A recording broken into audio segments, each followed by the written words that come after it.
Capítulo 9. A Caixa de Bombons Dourados. Conforme escrevi na primeira parte do livro, ministrei 4 cursos pilotos de feminilidade para grupos diferentes de mulheres, justamente para descobrir o que realmente funcionava para ajudá-las a fortalecer sua feminilidade. Em um dos encontros onde falamos sobre as mentiras em que acreditamos ao longo da vida, levei uma caixa elegante de bombons importados, embrulhados em um papel dourado finíssimo, e perguntei: o que essa caixa lhes parece? Todas responderam que se tratava de bombons apetitosos, finos, numa embalagem muito bonita, de encher os olhos. Depois de ouvir suas respostas, propus o seguinte: decidam o que querem fazer com essa caixa. A maioria optou por dividir os bombons igualmente. Um grupo, porém, escolheu doá-las a 2 mulheres que haviam sofrido agressões. Após acolher cada decisão, perguntei: vocês já pensaram que esses bombons podem representar as mentiras nas quais acreditamos e que acabaram de engolir? A embalagem está embrulhada em papéis dourados finos, mas esses bombons demonstram a facilidade de cair na mesma armadilha de Eva, sendo seduzidas pela aparência encantadora do fruto, atraída pelo erro do agradável, atraente aos olhos e desejável.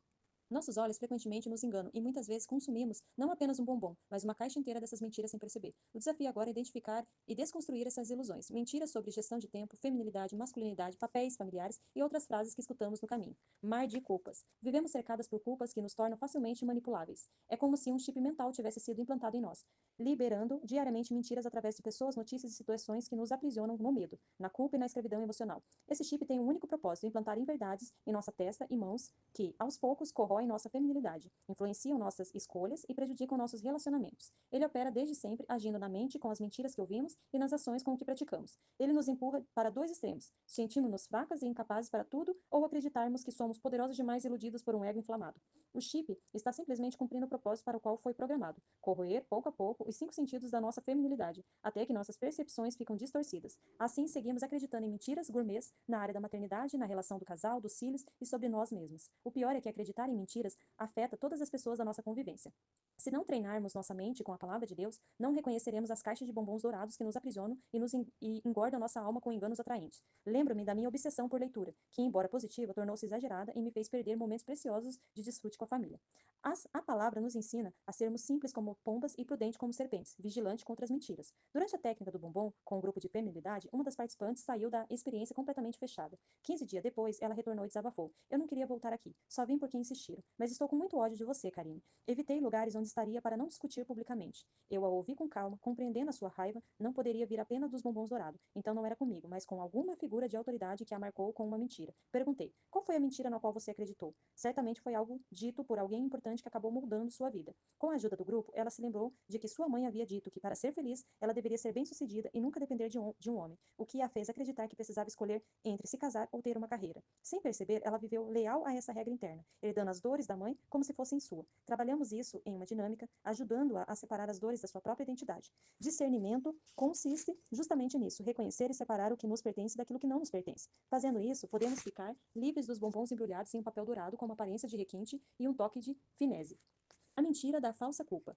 Em outro grupo, no qual realizamos o mesmo experimento, uma mulher que viveu um grande trauma compartilhou sua história. Sua irmã cometera suicídio e deixara uma carta, na qual escreveu que era difícil ter uma irmã tão perfeitinha e continuar vivendo. Então decidira morrer porque sentia que não dava orgulho para a família. A tragédia gerou uma culpa tão esmagadora naquela mulher que a fez se punir emocionalmente e fisicamente, ganhando mais de 15 quilos e, obviamente, comprometendo a sua autoimagem e feminilidade. 20 anos depois, ela identificou a mentira que a aprisionava. Acreditar na sua perfeição havia causado a morte da irmã. Trabalhamos com a técnica dos tubos de ensaio, que veremos nos capítulos seguintes, o que revelou o impacto desse trauma em sua vida e mostrou como ela havia sido isolada da sua feminilidade. Esse processo foi um divisor de águas e um pontapé para uma jornada de autoconhecimento. Ela emagreceu 13 quilos e recuperou sua identidade. Entendeu que a culpa excessiva a impedia de desfrutar a vida e que isso alimentava o auto-julgamento e relacionamentos abusivos. A culpa, além de gerar autopunição, rouba o desfrute. Muitas vezes passamos a vida sem aproveitar momentos simples, presas a traumas. Pergunte a alguém por que essa pessoa não relaxa, viaja ou se permite descansar, e ela provavelmente terá justificativas muito bem elaboradas, mas todas enraizadas em autocondenação.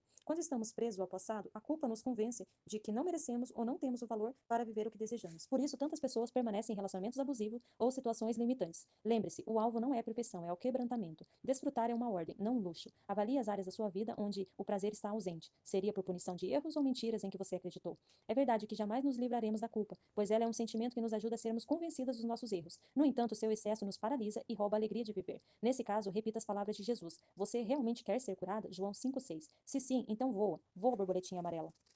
Como descubro as mentiras nas quais posso ter caído? Sempre que algo rouba sua espontaneidade, é possível que você tenha acreditado em uma mentira. Elas entram pelos sentidos como uma voz que nos inclina ao erro ou uma visão atraente que nos prende. Ficar longe da palavra de Deus é o nosso principal erro. Por isso torna as armadilhas ainda mais perigosas. Afinal, ela deve ser nosso guia central. As redes sociais e as distrações modernas nos afastam disso, tornando-nos alvos fáceis de mentira. Poluímos a mente em vez de cultivarmos uma feminilidade que transborda para todos ao redor. Entenda que a sua maior habilidade será o ponto mais atacado pelas mentiras, pois, se acreditar nelas, perderá seu propósito de vida. Portanto, procure praticar o que diz no versículo 37 do Salmo 139. Desvia os meus olhos das coisas inúteis. Faz-me viver nos teus caminhos.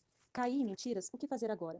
Uma das ideias marcantes do livro Deuses Falsos, de Timothy Keller, é que ele descreve a sedução do sucesso. Keller afirma que a realização pessoal é o álcool da modernidade, comparando o vício da realização à dependência química. Trata-se de uma satisfação passageira, rapidamente substituída pelo medo de ser invisível, o que leva a pessoa a buscar mais conquistas roubando sua liberdade. Muitos idolatram fama e poder a ponto de viverem aquém de seu potencial, cegos pela obstinação. É como trocar a paz por um prato de lentilhas. Fama e poder devem ser, consequentemente, de preparo, não de deslumbramento. Essa antiga mentira, em trajes moderno, merece reflexão. Identifique a mentira. Identificar mentiras exige percepção de si mesmo e de suas emoções. Relendo o capítulo, Ressignificando a Feminilidade, você verá que cada significado negativo foi uma mentira em que acreditou. Outra pista está no ponto em que você caiu, já explorado no capítulo anterior. Essas referências ajudam a demonstrar os muros que prendiam e deixam você mais livre para o que está por vir.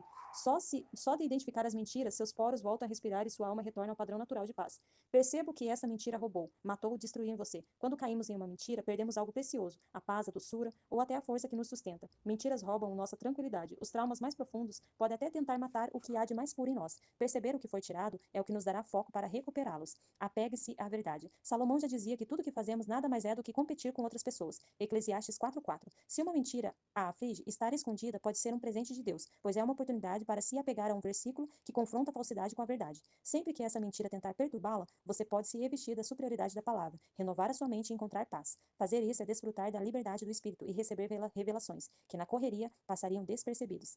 Davi, no Salmo 131:2, nos ensina a dar uma ordem simples à alma: acalmar-se e aquietar-se. Essa quietude promove tranquilidade à mente, previne erros, traz sabedoria e nos protege tanto das mentiras que nos seduzem quanto daquelas que assimilamos sem perceber. O encontro com a verdade da palavra é o método mais eficaz para neutralizá-las.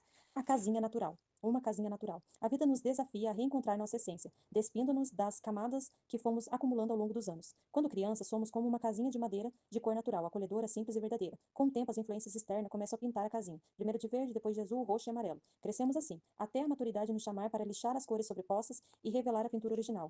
Esse trabalho não pode ser feito por outros, é algo que vem da autorreflexão, das leituras bíblicas ou livros cristãos. Se você se dedicar a essa tarefa, descobrirá a beleza da sua casinha, sem enfeites ou cores que busquem impressionar. Feliz quem se dedica a restaurar a sua verdadeira essência. Perguntas para reflexão. Você consegue identificar uma mentira disfarçada de algo atraente em que acreditou e que acabou por prejudicá-la? Em que área da sua vida isso aconteceu? Afetiva, familiar, pessoal, profissional, entre outras?